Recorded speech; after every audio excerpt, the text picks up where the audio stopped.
അവിടെ എത്തിയോ? ഒരു കാരണവശാലും പാളിപ്പോകരുത്. ശരി, ഞങ്ങളവിടെ വെയിറ്റ് ചെയ്യാം. നീ നേരെ അങ്ങോട്ട് വന്നാ മതി.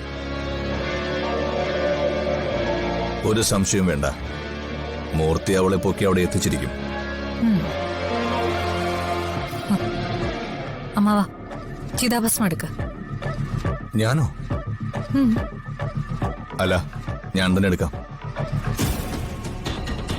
ഇവിടുത്തെ എന്നെ കൊണ്ടെടുപ്പിക്കുന്നത് എനിക്കെന്തെങ്കിലും പണി കിട്ടാനാണോ?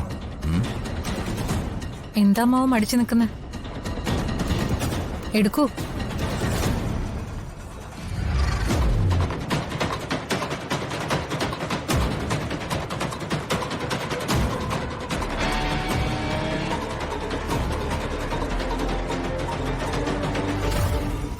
മോള് തന്നെ പിടിക്കേ.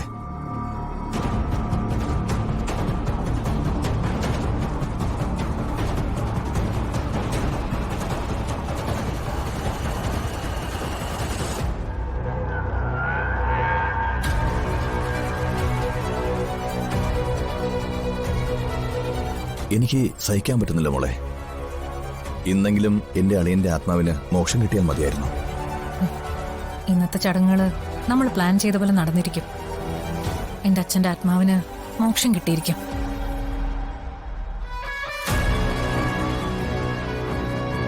ഈ ചാരവും വാരി പൊതിഞ്ഞുകൊണ്ട് ഇവിടെ നടക്കാൻ തുടങ്ങിയിട്ട് എത്ര ദിവസമായി? ഇന്നെങ്കിലും നടന്നാ മതിയായിരുന്നു. പോകാം മാവ. ആ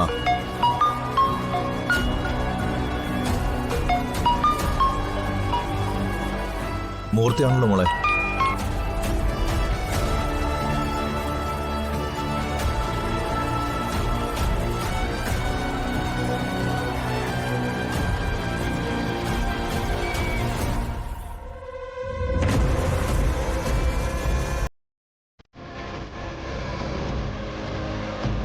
മോളെ, ഒരു പ്രശ്നമുണ്ട്.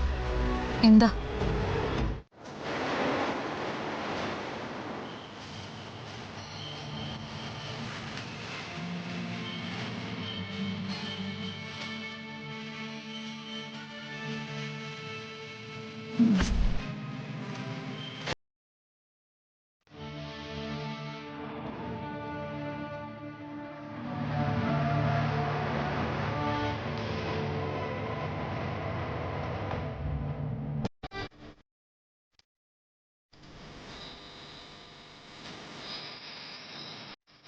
മൂർത്തിയെ കണ്ടില്ലല്ലോ അമ്മാവ.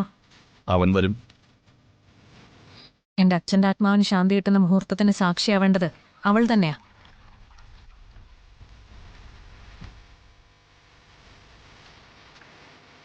ഇനി ദേഹം ശുദ്ധിയാക്കി വരൂ.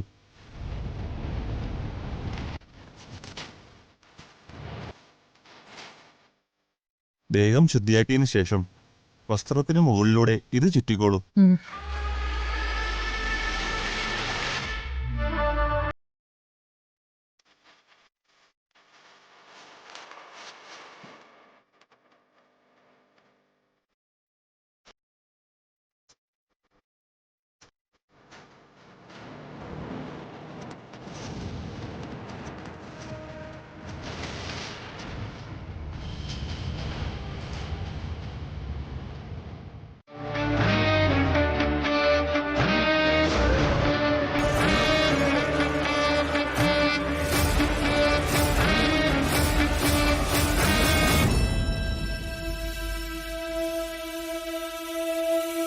അതെ, മുഹൂർത്തം ആവാറായി.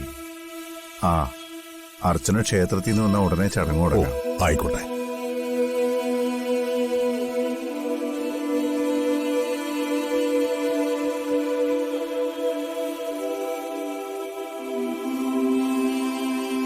നന്ദൻ ഇതുവരെ റെഡിയായില്ലേ മോളെ? ആ, നന്ദിട്ട് റെഡിയായി കഴിഞ്ഞു. ഇപ്പൊ വരും. അർച്ചന എന്താ ലേറ്റ് ആവുന്നത്? മോളൊന്ന് വിളിച്ചു നോക്കി, പെട്ടെന്ന് വരാൻ പറ. ആ,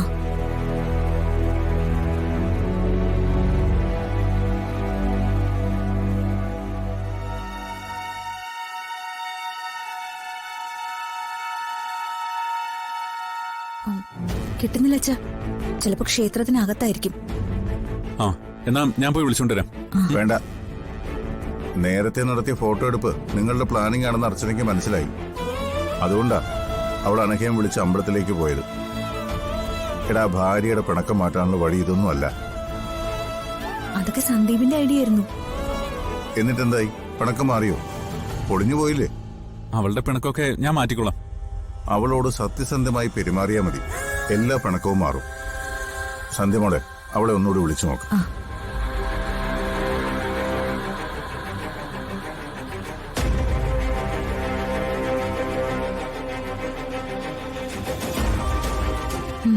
കിട്ടുന്നില്ല അച്ഛാ. ഇവളെന്താ ഇത്രയും താമസിക്കുന്നത്? നൂല് കെട്ടുന്ന സമയമായെന്ന് അവൾക്ക് അറിഞ്ഞൂടെ? അച്ഛൻ ടെൻഷൻ ആവണ്ട, അച്ഛൻ ഇപ്പൊ വരും.